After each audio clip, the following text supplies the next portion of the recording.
مصر فتح کیا تو اسکندریہ کے لائٹ ہاؤس کو وہ سمجھ نہیں سکے اور جو بعد میں آہستہ آہستہ ختم ہو گیا۔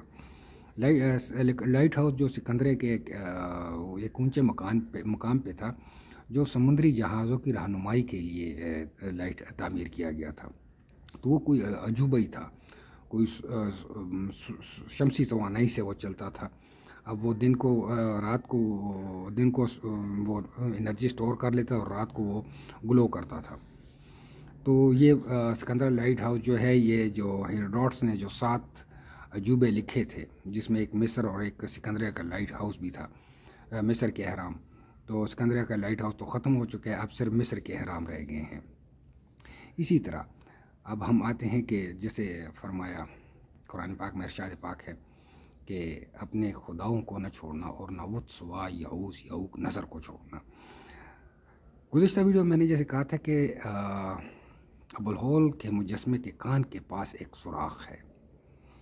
تو اگر آپ پراوین موہن کی وہ ویڈیوز دیکھیں جو میں پچھلی ویڈیو میں کہیں شیئر کر چکا ہوں، جس میں وہ مندر میں جو مورتیاں ہیں تو وہ دکھا رہی ہیں کہ ان کے کان کے پاس جو ہے، ایک تو ان کے سر نکلے ہوئے تھے، ایلنگویٹڈ اسکل، اور ایک ان کے کان کے نیچے سوراخ تھے۔ کیا یہ کوئی ایسی اسپیشی تھی، موڈیفائڈ اسپیشیز، یعنی کوئی ریپٹائلین کی کوئی ان کے ساتھ ڈی این اے مکس کر دیا گیا تھا؟ کیا ابوالہول میں بھی کوئی ریپٹائلین مکس کر دیا گیا تھا؟ کیا یہ ابوالہول جو ہے یہ ان ود، سوا، یعوث، یعوق، نصر میں سے کوئی چیز تھا؟ کیونکہ ان بتوں کی خدائی کو بھی قائم کرنے کے لیے ان کو کوئی نہ کوئی معجزات تو دکھانے تھے۔ کیا یہ ود، سوا، یعوث، یعوق، نصر، کیا یہ موڈیفائڈ سپیشیز تھے، ڈی این اے موڈیفائڈ سپیشیز، جیسے آدھا شیر اور سارے انسان کا، اور کوئی میوٹنٹ قسم کی چیز بھی ہوں گے، مہرالعقول کارنامے بھی انجام دیتے ہوں گے؟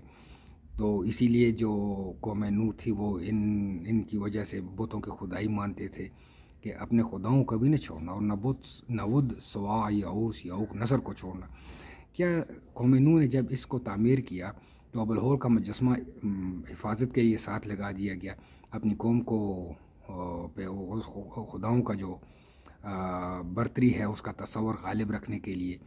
اور دوسرا، جیسے میں کہہ رہا تھا کہ جیسے مصر میں عام لوگ جو تھے وہ علم سے بہراور نہیں تھے، قبطی، وہ علم سے ان کو دور ہی رکھا جاتا تھا، اور مصری خود علوم میں بہت زیادہ آگے تھے، یہاں تک کہ ان کے جو باہر دوسرے ممالک پہ تو انہوں نے قبضے کرنے نہیں تھے ہوتے، ان کا سسٹم ہی ایسا تھا۔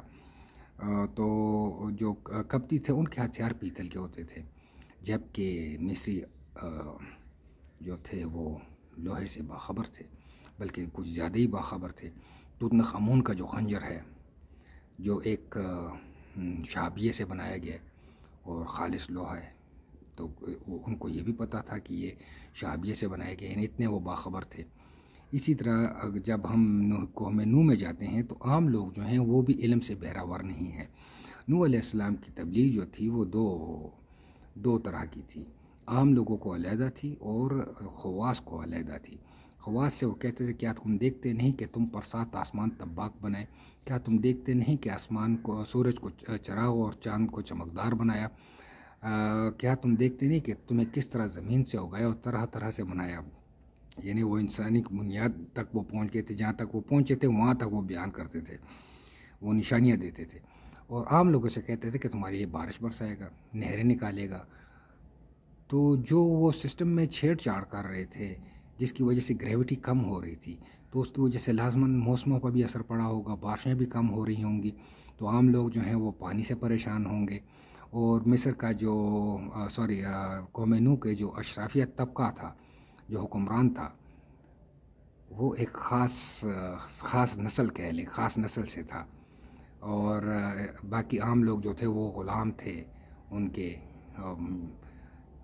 یعنی بس وہ یوں سمجھے کہ وہ غلاموں کی طرح رکھا جاتا تھا، اور انہوں نے تقریباً ساری دنیا پہ قبضہ کر لیا تھا۔ اس پہ انشاءاللہ تعالی جب قوم نوح پہ بات کریں گے تو اس پہ ڈیٹیل میں بات کریں گے۔ السلام علیکم۔